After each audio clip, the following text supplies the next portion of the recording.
Think about it. If they shall say unto you, behold, he is in the desert.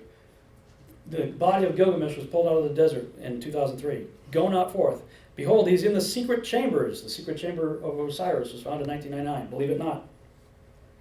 For as the lightning cometh out of the east and shineth even unto the west, so shall also the coming of the Son of Man be. That's what we should be looking for. Those are the real signs. Any other signs pointing to a Christ, forget about it. This is what you need to pay attention to. And then he says, for wheresoever the carcass is, there will the eagles be gathered together. And I think Steve said, rightly so, there are many different ways people have looked at these passages. Lots of different interpretations. Here's one of mine. When you look into what the occult believes, and again, the Freemasons and the Illuminati and all the secret societies and stuff, the rituals are all revolved around a dying and resurrecting character. In many cases directly associated with Osiris.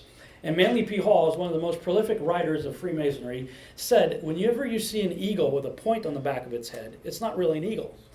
It's a stylized, conventionalized phoenix.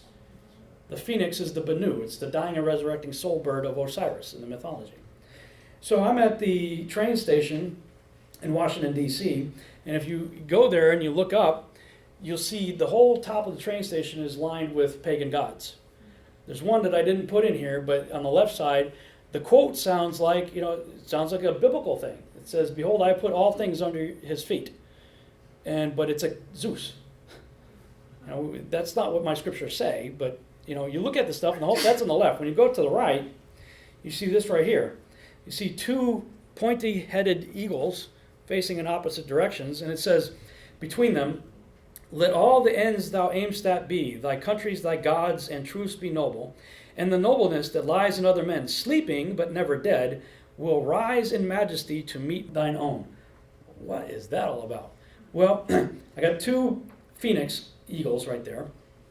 I was thinking about my time in the military. When I was in the Army, I was covered from head to toe with eagles.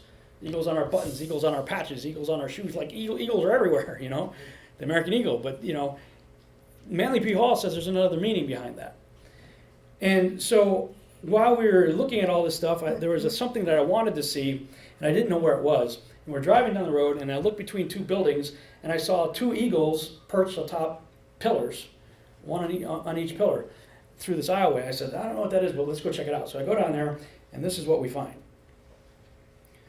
A statue, this is in the National Harbor in Washington, D.C., a statue of a bearded god coming up out of the National Harbor. And the name of the statue is called The Awakening, which is right underneath the statue of two eagles looking down on it. I don't know, but this stuff is out there. And you got people, again, like Manly P. Hall saying, the dying god shall rise again. The secret room in the house of the hidden places shall be rediscovered. The pyramid, again, shall stand as the ideal emblem of solidarity, inspiration, aspiration, resurrection, and regeneration. This is in The Secret Teaching of All Ages, Manly P. Hall, page 44. We need to know our enemy. I showed a lot of stuff. I'm sorry it went long. I'm hoping that I'm equipping you with at least some things to go look into for yourselves. Because if we're to declare the end from the beginning, then I believe everything we need to know about the last days is given from us in the beginning days. If we want to have any understanding of Revelation, we got to go back to Genesis and work our way forward from there. Thank you.